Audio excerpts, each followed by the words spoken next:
Aduh, Mas. Ini gimana? Desainnya Mas itu ngaco. Ngaco apaan ya, Pak? Nih, lihat ya. Ukuran nggak sesuai. Warna nggak matching. Mananya Pak yang nggak matching? Ini. Terus teksnya berantakan. Mas pasti nggak nyimak deh brief yang saya kasih. Saya tuh dari awal udah kasih semua materi desain, tapi lihat hasilnya amburadul kayak gini. Terus maunya Bapak gimana, Pak? Pokoknya saya nggak mau tahu. Desainnya harus jadi besok. Sobat kursus sering melihat situasi ini, pasti nggak mau hal ini terjadi kan? Untuk itu, sobat kursus harus memahami apa itu project brief dan langkah-langkah desain pada komputer desain grafis. Yuk, simak video pembelajaran ini. Kalian pasti tahu kan, di era serba digital seperti sekarang, kita pasti tidak asing dengan yang namanya desain grafis. Contohnya seperti gambar ini. Tapi, apakah sudah tahu cara pembuatannya? Dan aplikasi apa yang digunakan ya? Yuk kita cek video ini.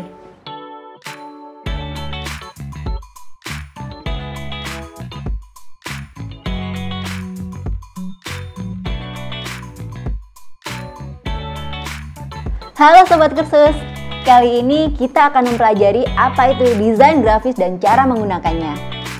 Desain grafis sangat populer karena mampu memberikan penekanan dalam penyampaian pesan yang lebih cepat dan berkesan, karena disampaikan dalam bentuk visual yang mampu menarik perhatian orang lain.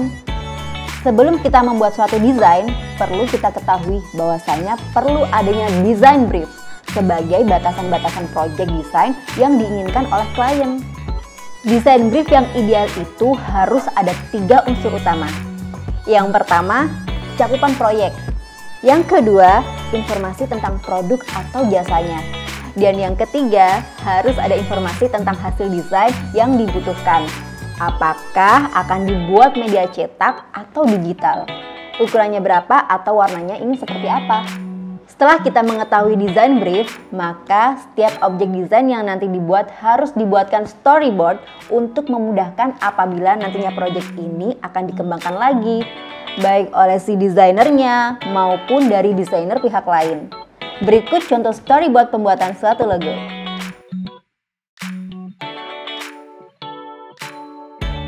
Nah, sekarang kita akan mengetahui brief untuk pengaturan area desain. Misal kita memiliki brief seperti ini. Ukuran kertasnya A4, orientasi portrait, resolusi 300 dpi, mode warna CMYK. Langkahnya seperti ini. Di sini kita menggunakan aplikasi CorelDRAW dengan versi 2020. Lalu kita atur untuk area desain seperti pada brief sebelumnya. Nah, setelah area desain kita atur, sekarang kita sudah siap untuk membuat suatu karya desain. Silakan dicoba ya.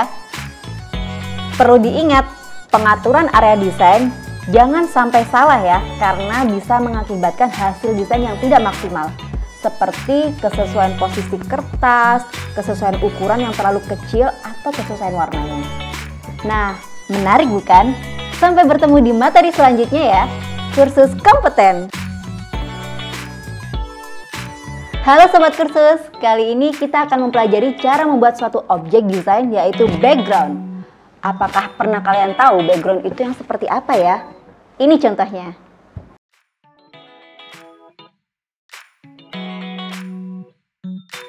Ada beberapa jenis background yang bisa kita buat, yaitu background gradasi, background pattern, background yang terdiri dari objek bitmap atau vektor, dan ada juga background yang terdiri dari perpaduan warna.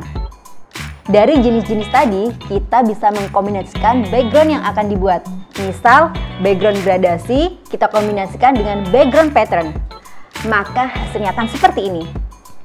Nah, sekarang kita coba membuat background dengan perpaduan, yaitu pattern dengan objek bitmap. Untuk melakukannya, kita menggunakan CorelDRAW versi 2020. Untuk storyboard pembuatannya seperti ini.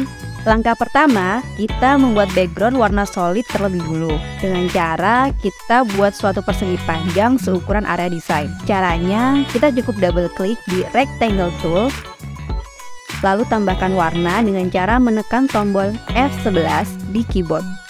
Lalu kita pilih uniform fill. Kita sesuaikan warnanya atau masukkan kode hexa yang ada di storyboard.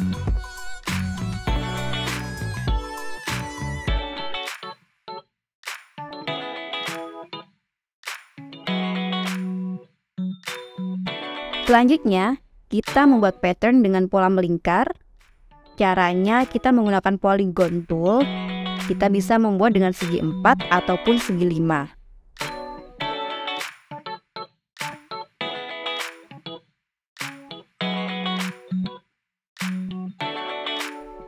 Setelah itu, kita gunakan shape tool untuk menambahkan satu node tambahan. Lalu tinggal kita tarik node tadi ke arah tengah objek.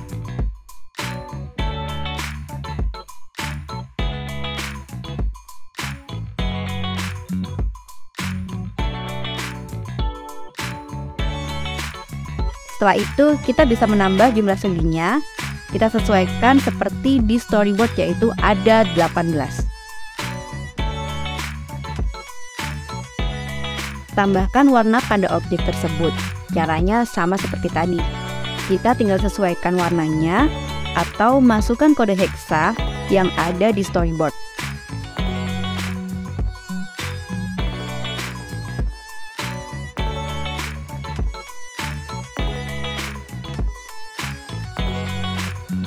Lalu, masukkan objek pattern ini ke dalam background tadi menggunakan power clip seperti ini.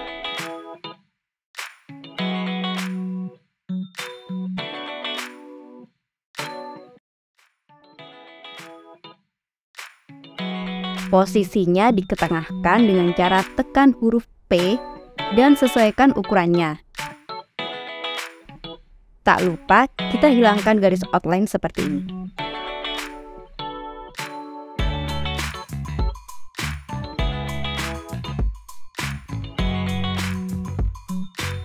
Terakhir, kita masukkan objek bitmap bergambar awan seperti ini ya.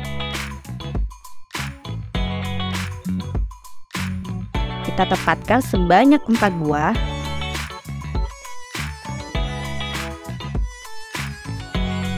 Lalu, kita masukkan ke dalam power clip seperti sebelumnya. Sekarang, coba praktekkan langkah-langkah yang tadi sudah dijelaskan ya. Maka setelah kita membuat background yang sesuai dengan storyboardnya. Mudah bukan? Sampai bertemu di materi selanjutnya ya. Kursus kompeten. Halo Sobat Kursus, kali ini kita akan melakukan seleksi gambar bitmap dan melakukan perubahan warna di bagian tertentu. Misalkan kita memiliki gambar seperti ini, namun ternyata kita butuh gambar bolanya saja. Maka kita bisa menggunakan teknik seleksi. Nah, sekarang kita coba melakukan seleksi untuk gambar ini.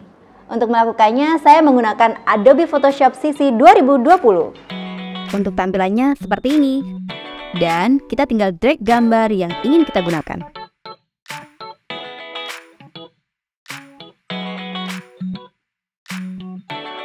Untuk proses seleksinya sendiri, apabila perangkat yang digunakan cukup mumpuni, bisa menggunakan fitur yang namanya Select Subject.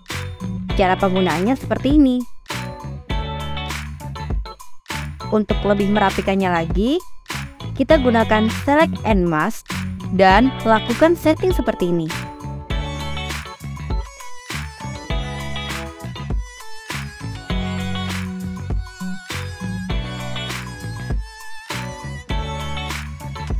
Maka, objek akan langsung terseleksi dengan rapi.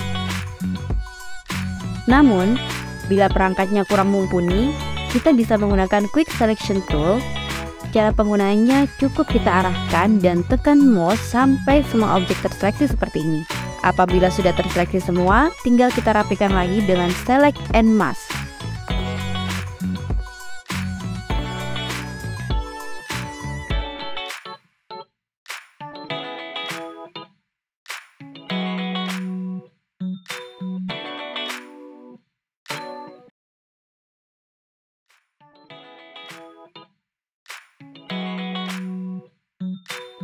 Setelah objek orangnya berhasil kita pisahkan dari background, maka kita mengubah warna kemeja dalamnya menjadi warna merah.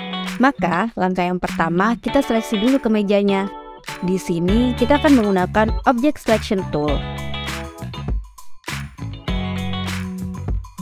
Lalu untuk moodnya kita ganti dari rectangle menjadi lasso.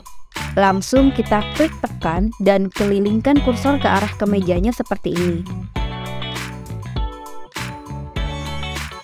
Apabila masih ada objek yang belum terseleksi, kita bisa lakukan ulang di bagian yang belum terseleksinya.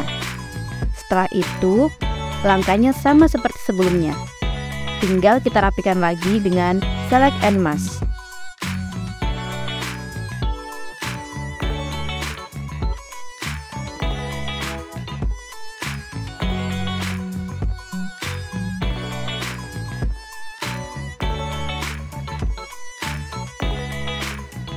Barulah terakhir kita ubah warna kemejanya menggunakan tool Hue and Saturation. Kita aktifkan Colorize, lalu kita tinggal atur saturation-nya sampai seperti ini.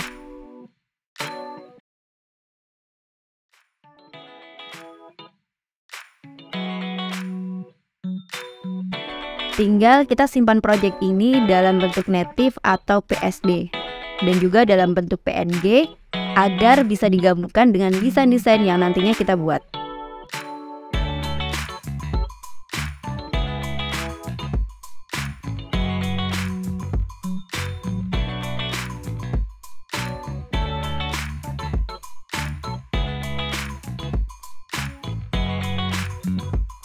Kalau langkah kerjanya sudah sesuai, maka hasilnya akan seperti ini. Mudah bukan? Sampai bertemu di materi selanjutnya ya. Kursus kompeten. Halo Sobat Kursus, kali ini kita akan mempelajari cara membuat suatu objek desain, yaitu logo. Pasti tahu dong logo itu yang seperti apa? Ini dia beberapa contoh dari logo yang menggunakan perangkat lunak desain vektor. Logo bisa dibuat menggunakan bentuk-bentuk dasar seperti persegi, lingkaran, objek lain sebagai dasar pembuatannya. Namun bisa juga dibuat dari nol. Dalam penerapannya, logo ada yang ditambahkan dengan teks dan ada juga yang tidak. Sekarang kita akan membuat logo seperti ini. Untuk melakukannya, kita menggunakan CorelDRAW versi 2020. Pertama, kita buat garis lurus seperti ini. Lalu, kita ubah garis menjadi kurva. Setelah itu, kita atur sehingga bentuknya seperti huruf S. Kurang lebih seperti ini. Lalu, kita duplikat objeknya dengan menggeser objek tersebut sambil kita tekan klik kanan. Kita blok kedua garis itu dan kita gunakan combine untuk menggabungkan keduanya. Untuk menjadi sebuah objek tertutup, kita harus menggabungkan node-node-nya. Caranya, kita blok node-nya, lalu kita klik kanan dan pilih join. Lakukan untuk node yang satunya lagi ya. Kita atur sedikit kelengkungannya agar lebih proporsional. Setelah dirasa pas, kita tinggal duplikasi objek tersebut dengan cara klik sekali lagi di objeknya sampai muncul menu rotasi. Lalu, kita ubah posisi sumbu rotasinya ke bawah objek dan kita putar 30 derajat ke arah kiri. Kemudian, kita repeat atau tekan Ctrl plus R sebanyak 3 kali. Setelah itu, kita blok semua objeknya dan tinggal kita gunakan Weld untuk menyatukan menjadi satu objek. Kita beri warna bergradasi dari warna biru muda ke biru tua. Caranya, kita tekan tombol F11, lalu pilih Fontaine Fill dengan mode linear. Lalu, kita sesuaikan warnanya.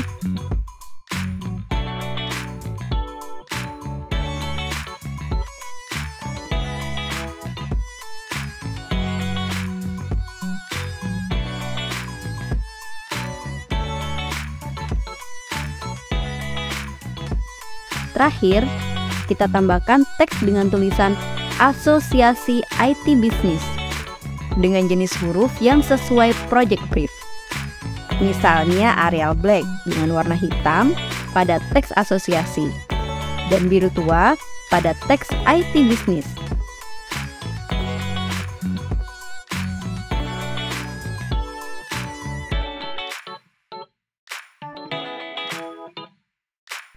Tambahkan efek skew untuk membuat teksnya agak miring ke atas dengan cara seperti ini.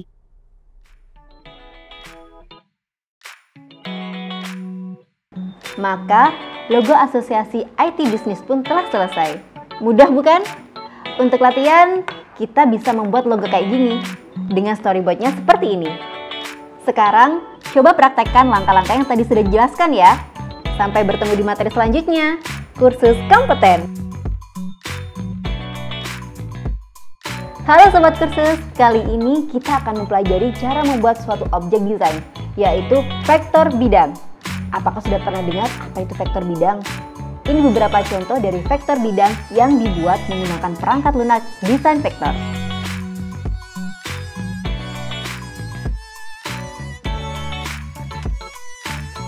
Vektor bidang merupakan objek vektor yang berperan sebagai pelengkap dari suatu desain untuk menambah kesan estetik. Vektor bidang bisa dibuat menggunakan bentuk-bentuk dasar seperti persegi, lingkaran, objek lainnya sebagai dasar pembuatannya. Namun bisa juga kita buat dari nol. Di sini kita akan membuat sebuah vektor bidang seperti ini.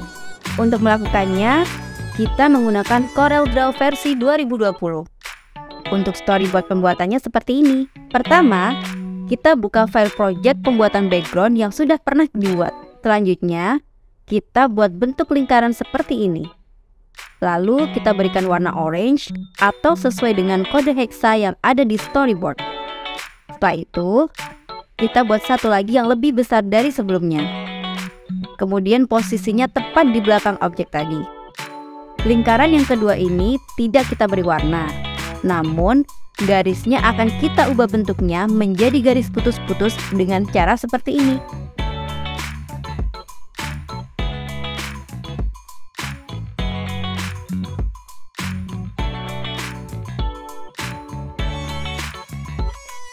Lalu, kita buat bentuk lain, yaitu bentuk persegi panjang namun ujungnya ditumpulkan. Caranya, kita buat persegi panjang seperti ini, lalu kita gunakan shape tool. Kita arahkan ke sudut-sudutnya dan kita tarik ke arah dalam seperti ini. Tinggal kita berikan warna orange seperti sebelumnya. Terakhir, kita berikan sedikit ornamen-ornamen kecil untuk membuat desain ini lebih estetik. Yang pertama, kita buat bentuk donat. Caranya, kita buat 2 buah lingkaran besar dan lingkaran kecil di dalamnya. Lalu, kita blok dan kita gunakan combine. Selanjutnya, kita juga tempatkan 1 buah lingkaran biasa dengan ukuran yang kecil. Kita juga membuat 2 bintang dengan 4 sisi. Kita pilih menu Start Tool, lalu kita ganti sisinya menjadi 4. Jika ingin sudutnya tidak terlalu lancip, kita bisa gunakan Shape Tool. Lalu kita arahkan ke titik sudut objek tersebut. Dan kita klik tekan ke arah luar. Semua ornamen-ornamen ini kita beri warna orange sama seperti sebelumnya.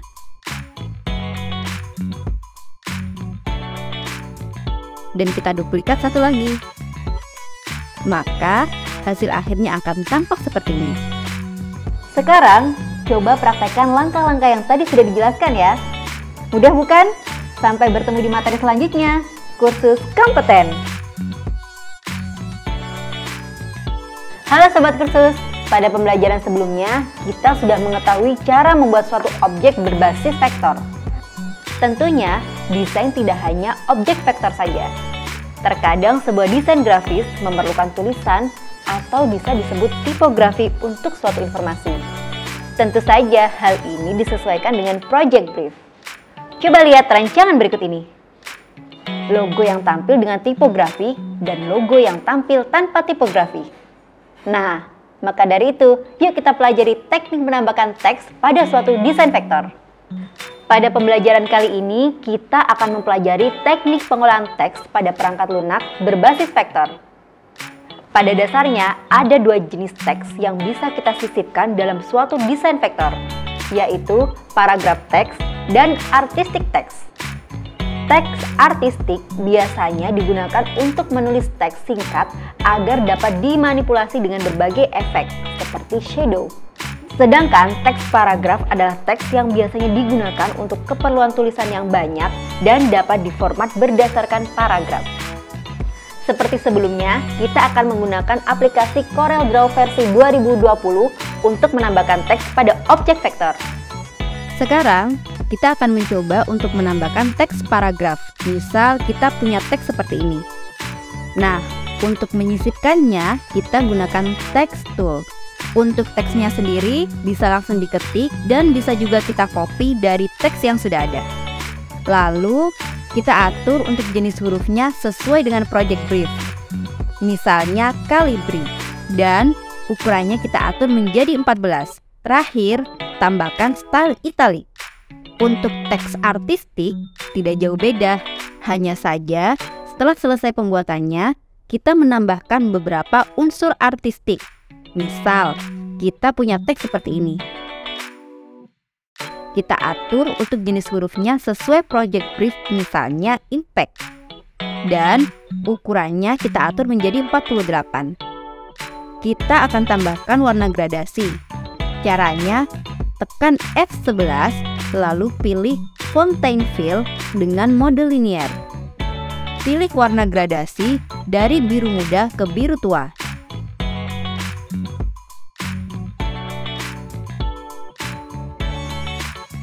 Kita juga tambahkan outline dengan cara tekan F12. Kita atur lebar garisnya 8 poin dengan warna putih dan kita aktifkan behind fill-nya. Terakhir, kita tambahkan juga shadow. Caranya seperti ini.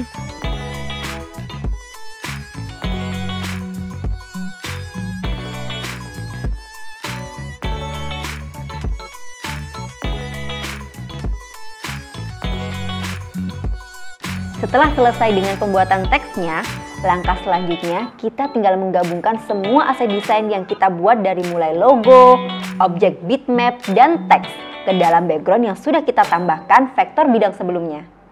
Untuk penempatan objek bitmap yang ini menggunakan 2 tahap. Tahap pertama, kita masukkan gambar model ke dalam objek lingkaran yang di tengah. Karena objek tersebut masuk ke dalam objek lingkaran, maka akan ada beberapa bagian gambar yang terpotong.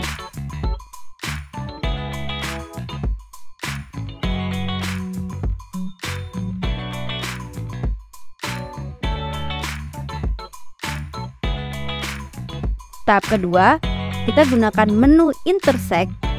Hal ini bertujuan untuk memisahkan objek bitmap agar bisa ditempatkan di luar lingkaran dengan mengambil irisannya.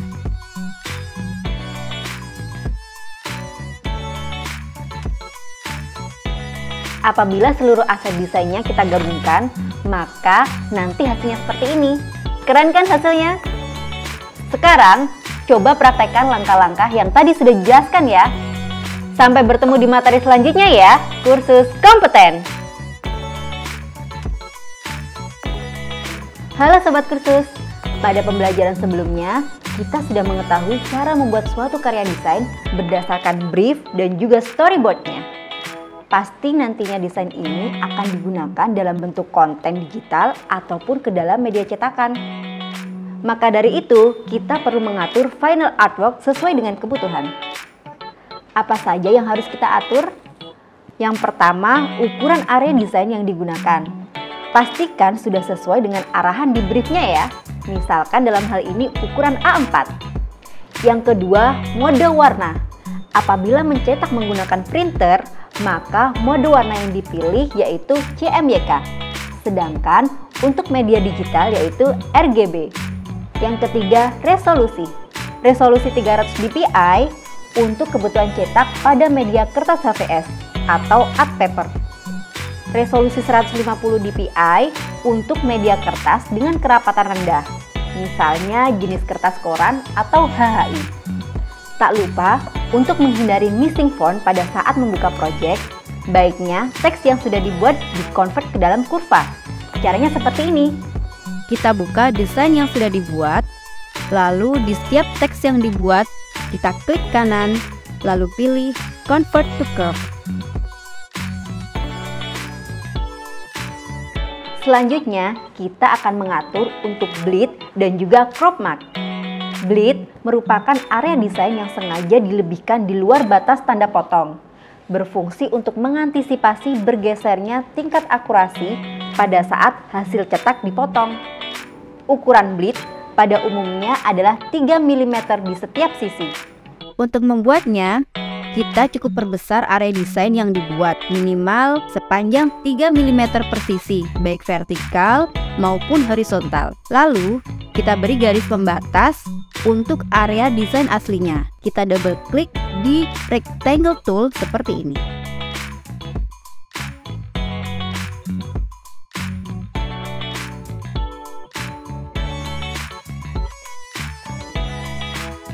Lalu kita tambahkan crop mark dengan cara kita buat menggunakan freehand dengan panjang garis minimal 5 mm.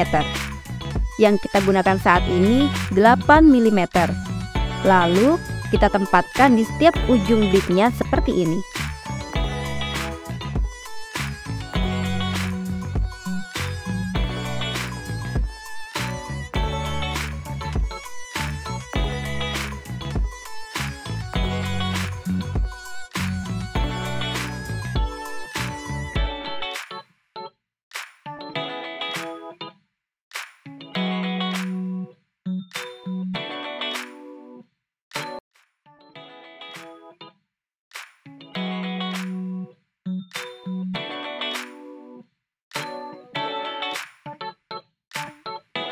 Setelah bleed dan juga crop mark kita atur, maka desain kita sudah siap untuk disimpan dalam bentuk PDF.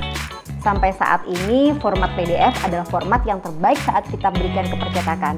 Bisa kita simpan juga dalam bentuk JPG untuk media yang bisa dipresentasikan ke klien.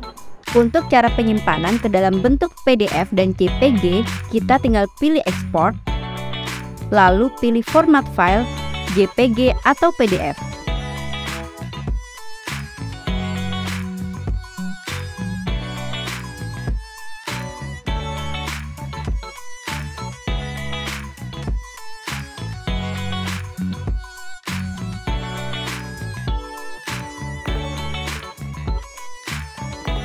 Untuk penyimpanan bentuk native, kita bisa mengatur beberapa aspek. Yang pertama, format native yang digunakan apabila hanya ingin dibuka di CorelDRAW, berarti format CDR yang dipilih. Apabila ingin dibuka di platform Adobe, kita pilih format AI. Caranya seperti ini, tinggal kita save as, dan kita pilih save as type-nya CDR atau AI. Sekarang, coba praktekkan langkah-langkah yang tadi sudah dijelaskan ya. Selesai juga semua rangkaian pembuatan karya desain grafis ini. Hasilnya pun seperti yang bisa kita lihat. Sangat bagus ya. Sobat Kursus, jangan lupa dicoba. Karena semakin kita mencoba, hasilnya akan semakin baik. Kursus kompeten.